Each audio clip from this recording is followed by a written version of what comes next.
I believe when they built the Q3, right, they never had plans for a smaller Q car, because it is already a very compact interior, and I don't think you can go anywhere smaller than this. Albeit the fact that the new Q2 looks a lot more like the Mercedes GLA, like a jacked up version of a hatchback instead of a monocoque SUV form factor like the Q3 is. So when the Q3 arrived, I think back in 2011 or 12, everyone was like, wow, it handles really, really well for an SUV, because that was back then, right?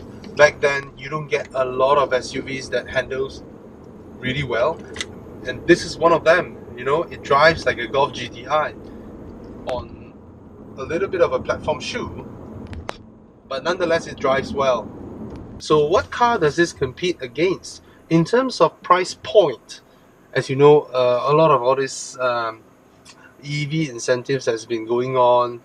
So the BMW X1 dropped its price from 270,000 to 230. All right. So this boy is still fully imported.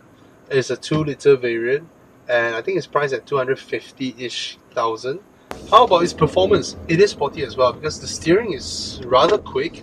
No feel, but it's a very quick rack. It's a quick steering wheel, and suspension isn't the soft, and okay, it's not a new generation Audi product. All right, so you can feel from the way the suspension reacts, it is still a bit like the previous generation, whereby there is a certain pliancy to it, but there's not a lot of control in terms of body motion. The new ones, right, they are very pliant and they're very comfortable. The new A4, you can literally fly over a speed bump, but this one, you do the same thing, the whole car is going to bounce you around. All right, but is it still a sporty drive? It is. It is still a plenty quick car to drive, very easy to go fast, very easy to stop quick, and the 7-speed S-tronic is as good as it has ever been. Alright, so yeah, it is still a fast car. Now, is it competitive? I don't think it's competitive for the 2-liter version at 250 over thousand, but then it's a fully imported car. So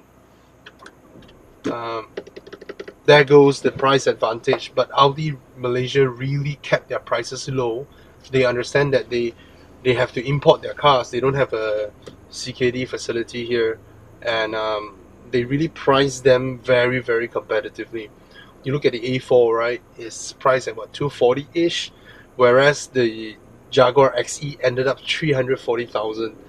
The Lexus IS as well is unsellable because it's 300 over grand. It's like 100 grand above the other CKD competition, whereas Audi kept them sort of on par. So from a price point perspective, even though Audis are fully imported, they I would say it's a sincere approach. They tried their very, very best to price their car low, and Audi Germany has been very supportive. Without the support from HQ, you won't be able to get this kind of pricing. It might not be the most intuitive handler, as in how the body respond is not that, but you know, the difference between VAG group cars is that when you make a turn, you can feel the car push, but then the car is trying its very best to claw its way back on the same line that tracks where your steering is pointing towards. So that's how Audi Volkswagen cars behave in a turn. You feel the weight, but then it sort of claws its way and maintain composure. So it doesn't feel like a very talented, you know, chassis or body that, oh, it reacts, you know, it rotates and all that, it pivots. No, it doesn't do that. So, but this is still a big performer. So, yeah, transmission is alright. It shifts gear nicely. The engine is alright. One thing that I don't really appreciate is how the car reacts from a standstill, and then you just want to move off. I mean, you don't want to accelerate or whatsoever. You just want to, you know, like roll off, but this car will do that.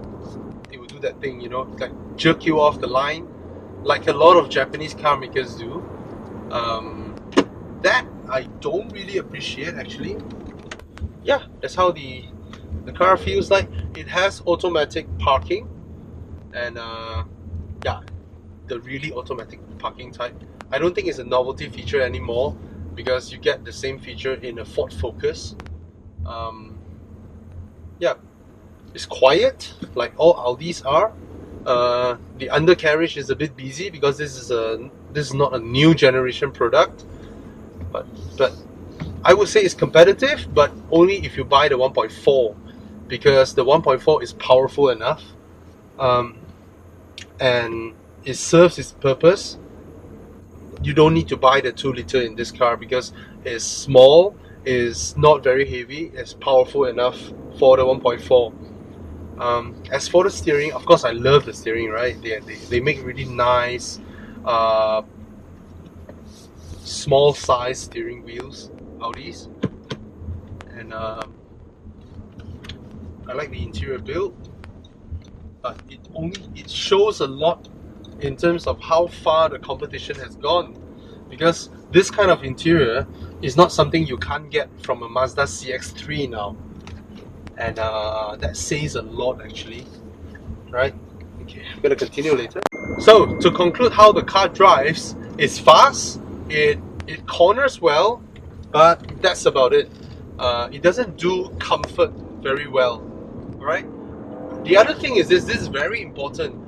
If you are very tall, you don't need to be very tall, alright? Sorry for Americans or whoever is watching this, we are Asians, alright? So I am 5'11". I am almost at the verge or edge of how this car was designed to be. Why?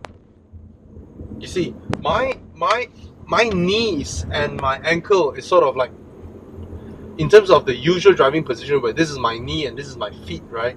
I'm sort of doing this already in this car, alright?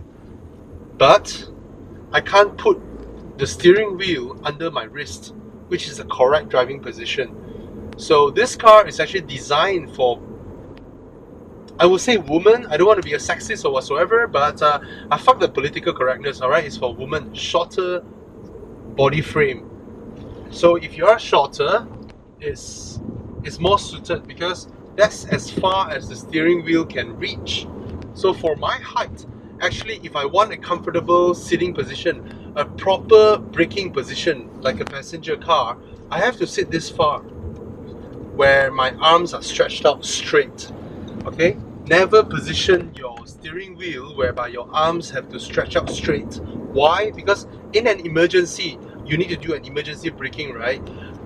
Your body will naturally do this, and if your arms are straight, when you hit something, you're gonna break your elbows. Alright, so for my height, I cannot get a proper driving position in this car because it's mainly, I think it's designed for people with a shorter frame. Alright, and the brake pedals are a lot higher than the throttle pedals. So sometimes when I'm shifting my feet, I have a size 11 feet, in terms of shoe. Sometimes when I'm moving from the accelerator pedal to the brake pedal, my shoes got caught. So that's the thing about this car. Well, I just finished my quick drive in the Audi Q3. It's not new, it's introduced back in 2012, if I'm not wrong, or 11. Alright, but of course Audi has updated it, I think in 2014 or something like that, or 15 was it. Alright, so this is Audi's smallest SUV. Right, so what do you get? You get the usual Audi build quality that we don't really need to mention much nowadays, right? Unlike the TT or the new generation products, you don't get the virtual cockpit. I don't think they're going to develop one for this because this car might be due for replacement soon. So you get the Q3 and the A3 is the only Audi where the MMI screen can be hidden. Right, the A3 is like it's motorized, but the Q3 is a bit more rudimentary. Right, is the size okay? The size is alright, but the resolution is really low. I mean, for modern standards, but is it usable? Yes, it is usable. Okay, so Audis never really fail in their ergonomics, right? They perfected the door bins, full length, and big bottles can go here, and this is just nice for your arms to slot in. This is like the perfect door cut design. Speakers, and then you can change your materials here, you can change your inlays here. So this is Audi sort of perfected the door cut design already. They didn't really change it, right? So this one has Alcantara because this is like fitted with 13,000 worth of options. So you have the S line steering wheel, which is more sporty, and then you have the S line gear knob, which is really nice to hold, and then the seats. These are the S line seats, sporty, leather and Alcantara. All right, so this gives you a lot of grip, and then this is comfortable. Audi seats are not bad, not as good as Volvo's, but they've always been not bad at it. So yeah, this is the front part of the car. It's a bit dated now compared to the competition, right? But in terms of material quality, they are still very much up there. All right, that's the rear. I'll go to the rear in a while. So what do you get? There's no sunroof, there's no nothing, but then you have automatic parking, you have climate control, dual zone, electric parking brakes. They're here. Some placement of stuffs is a bit weird. You see, this one is like a 12 volt here, and then this is even weirder. This is almost like someone left something there, but it's static, and then it's the Audi media interface port. All right, decent sized glove box. Yeah. So that's the interior. I don't like the temperature controls because it's a bit of a hassle compared to one dial. You could have just put a dial and then I can turn it, But this is, yeah, you really have to do that. If you make it lightly, right, it won't register. You see that? It's not changing. So you have to push all the way to register the click. So it's a hassle. But of course, temperature is not something that we always adjust, but it's alright. Drive select. So comfort, auto, dynamic, efficiency. Alright, there are 4 modes. You can't indicate. It doesn't indicate anything here. You have to see it from the monochrome screen in the middle. Alright, there is automatic parking. So you press this, and then the car will sort of like sense for parking, and then you can off it. Alright, so there's side parking and reverse parking, 2 types. It will guide you. Cruise control is there as well. So I would say average features, it has all of them. Alright, the MMI controls are here, not here as usual Audis do. So you have the car, media. So Audi has different levels of the MMI controls. This is like the simple one, I would say, without the navigation. Alright, so that's the interior. 6 airbags as standard. Is this a power boot? Oh, is this? So it has a power boot. So now this one doesn't use the same sort of mechanism as the BMWs with a powered strut.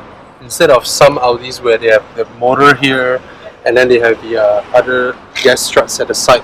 So this is like the shortest tonneau cover ever. I think Audi should change this design. Use the one that Honda developed, a short tonneau cover here, and then you pull sideways. So which means when you retract it, it's very easy to store it in place instead of this huge little thing here. Alright, what the hell is huge little thing? What the fuck did I just say? You have the nettings and all that, so it's not a big boot, not at all. I like this part, metal, very high quality. So yeah, that's the boot, open nice and wide, but it's not the biggest boot in class. But that's not the main purpose of this car, right? Because this is like a sporty crossover, small SUV. Alright, let me move the seats back to my driving position. Let me switch it back to my driving position. Yep. This is my driving position. I'm 5'11". Let's go to the back. Even in my driving position, right, when I need to step off the car, I sort of hit the bottom of the steering column. Oh, another thing I want to mention.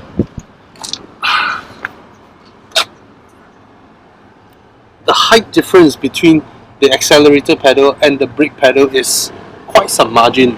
So I keep getting my feet caught here, and it's not the best place pedal because the whole thing is a bit offside to the left, right?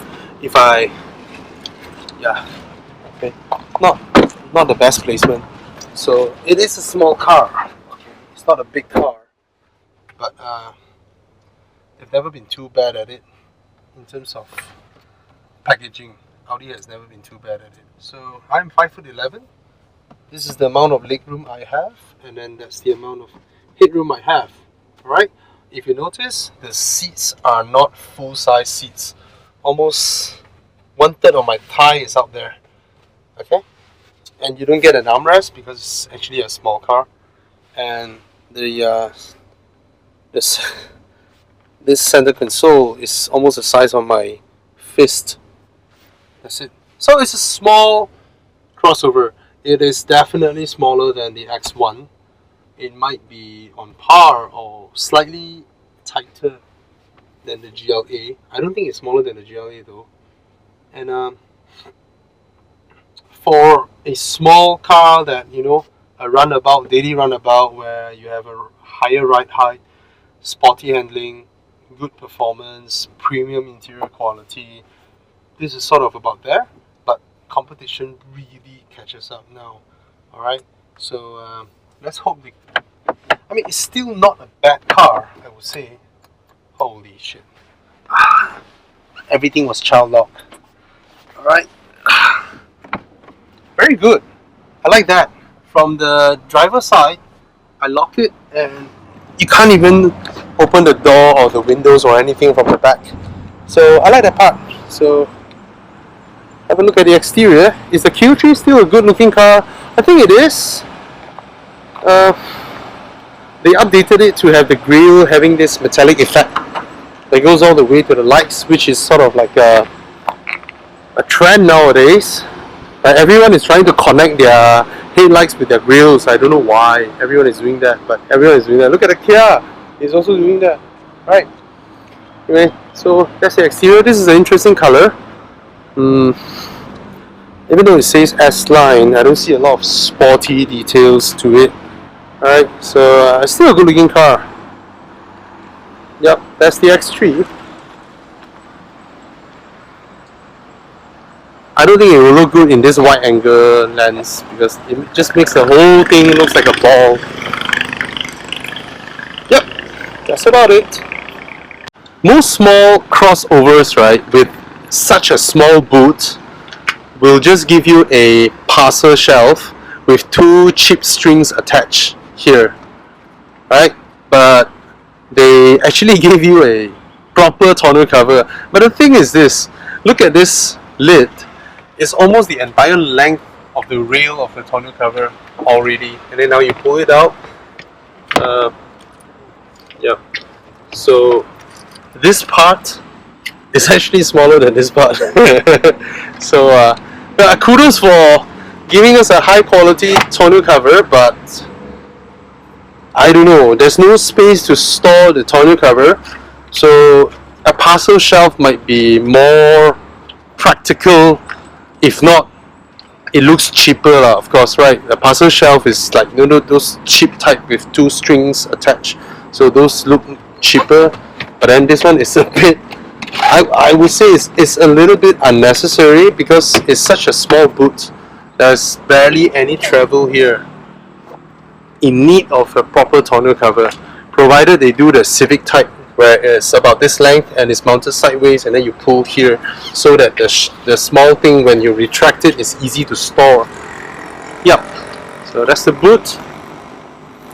You see, why Audi designed it that way? Audi is a manufacturer that is obsessed with removing body lines because they never like a lot of lines cutting across the car. So unlike most SUVs where there is a prominent line that cuts across the light, so it breaks off the design, Audi sort of wrapped the line across the side. So what that results in is when you open the boot, so it sort of opens all the way there, so that they can have a very large opening to load things into the car. So they've never really do badly in practicality. Audis have always been rather good at it, right? But I don't think but this is an SUV, right? So nevertheless, you need there's a certain height to loading stuffs in, and then this is a good height. This is a good height to hold your luggage from slipping out, and not having too much of a difficulty in lifting them out of the boot, right? And you get a powered tailgate. So these are all premium features, right? But there's no reverse camera in this car. There are no reverse cameras. There's automatic parking though. This is the S line, but now that every car is designed that way, right? They don't look sporty anymore. They look barely normal, and these are not real intakes.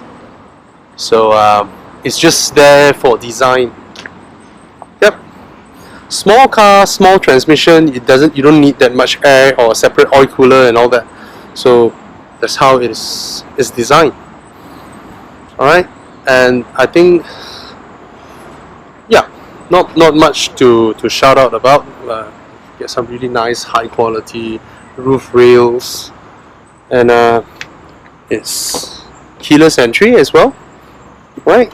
Nice door bins at the back, big sized door bins, and it's decent. I think it's a 4-seater. You can barely fit 5 adults at the back. Alright.